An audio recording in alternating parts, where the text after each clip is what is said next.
Vai mēs gribam, lai politiķi runā patiesību? Jeb mēs gribam it kā no vienas puses, lai viņi runā patiesību, bet lai viņi saka to, ko mēs gribam dzirdēt. Nu, piemēram, ja finansu ministrs kāds pateiks, nu nav mums naudas visiem, nu piedodiet, nu mēs nevaram. Slikts finansu ministrs, saprotiet, viņš ir nelietis, viņš ir jādzen projām. Atnāks kāds un teiks, jā, mēs ar zeltu, jūs pensionāri apbērsim, un jūs tur ārsti, un jūs skolotāji, mēs teiksim, cik brīnišķīgs finansu ministrs. Tas nenotiks, bet mums patīk, ka mums kāds melo. Un te ir tas jautājums. Daudzi politiķi paskatās un saprot, ja es runāšu to, ko es domāju, tad faktiski man neizdzīvot. Tad, lai es izdzīvotu, man principā ir jāpielāgojās un jāsaka tas, ko cilvēki grib dzirdēt. Un, vai ne, mums tad ir jāpajautā sev, vai tas būtu forši, ja mēs varētu teikt paldies visiem cilvēkiem politikā, kas saka to, ko viņi domā. Tas nebūtu populāri. Tas nebūtu populāri, vai ne? Bet veicinam šos cilvēkus. Šādi cilvēki ir.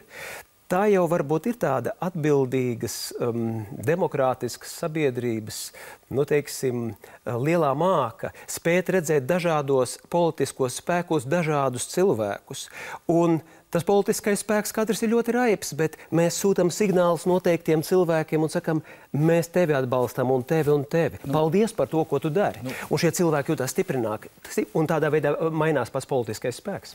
Nu jācer, sabiedrība deva signālu, svītroja, lika krustiņus, un pēc tam politiķi paši izdomāja, kuri krustiņi derīgi, kuri tika aizsūtīti uz Hongkongu pēc tam un tā tālāk. Nu, gluži varbūt visus to tā arī nevarēja uz Hongkongu aizsūtīt. Bet, sacīsim, tas tomēr bija pietiekami liels signāls, lai tomēr mēs redzētu dažas izteiktas tendences, un tas tikai parāda to, ka ir vienīgs veids demokrātiskā sabiedrībā mainīt lietas, iesaistoties sabiedriskajā pārvaldē, iesaistoties politikā, iesaistoties. Nevis izmantojot gļēvoļu ceļu, rakstot anonīmus internetu komentārus, ne, gļēvoļu paslēptumu. Jo es pat nevaru uzrakstīt savu vārdu, vai ne? Man ir bail, bet es kaut ko gribu pateikt. Piedalies ar savu vārdu. Skaties, ko tu vari izdarīt. Un mēs, es domāju, daudzi cilvēki darot perfektāk, labāk to, ko mēs darām, mēs varam ļoti daudz mainīt šo vidi. Un es domāju, Latvija patiešām visburtiskākajā nozīmē ir tajos cilvēkos, kas nevis sēdēs pie televīzora, grauzīs riekstus un teiks, kāpēc viss ir tik slikti, bet kas teiks, ko es varētu izdarīt. Un te ir tas jautājums par garīgumu. Mēs nonākam pie šīs ļoti smalkās, sensitīvās lietas, kas ir garīgums.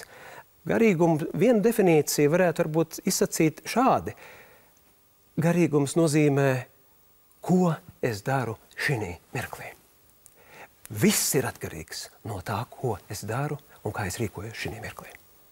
Nevis pagātnē, kāds es biju, pagātnē vis kaut kādas problēmas varētu būt, nākotnē, mēs nezinām, vai tā pienāks. Šis mirklis ir galvenais indikators, ko es daru šī mirklī. Un, ja mēs šādā veidā paskatītos uz pasauli un arī uz Latvijas problēmām, es domāju, mēs varētu daudzas lietas mainīt. Mums katrā ziņā ir šis resurss, un daudz cilvēku varētu to vienkārši uzrīkstēties izmantot. Bet ko nozīmē darīt šī mirklī, vai kā jūs to domājat? Tas ir garīgums darīt šī mirklī un būt pie pilnas apziņas un saprašanas, ko tu dari, bet ko cilvēkam darīt šī mirklī, kā viņam darīt šī mirklī? Būt patiesam? Es domāju, ka patiesums ir viss sākums. Un tā ir viena ļoti nepopulāra lieta, ko es tagad teikšu. Un visi cilvēki to zina, un vienlaicīgi daudz cilvēki jūtās sadusmot, kad viņiem to pasaka. Nu, patiešām pārmaiņas vienmēr sākās ar pārmaiņām manīm. Un nekad nenotiks savādāk. Ja es uzskatu, ka ar visiem džungļiem un zooloģisko dārzu, ko es nesu sevī, es esmu ārpus, teiksim, diskusijām, un mainaties, jūs tur visi pārējie, tad nekad nekas nemainīsies. Ja es saprotu, ka manī pašā ir pietiekami daudz problēmas, un kā mēs runājam par tiem ienaidniekiem, tas nopietnākais ienaidnieks vienmēr ir manī, un gadiem ilgi es to varu nepamanīt. Un man ir jāizciena noteikts cīņas arī manī. Man jākļūst redzīgākam un patiesākam sevī. Man jāuzdrīkstās kaut ko mainīt sevī. Tad, ja viens cilvēks kaut nedaudz paliek jēdzīgāks, iecietīgāks, gaišāks cilvēks, tad reāli mainās arī visa valsts. Es domāju, sākums vienmēr ir ar mums. Un es domāju, tur, kur ir tā sabiedrība, ir sabiedrība nākotne, kur atsevišķās vietās kaut vai pa vienam rodās 1, 2, 3, 5, 10 cilvēks, vienalga, kurā vietā tas būtu, Lūžņā vai Rīgā, kurš pamostās un saka, es kaut ko sākšu darīt ar sevi un kaut ko mainīšu sevī.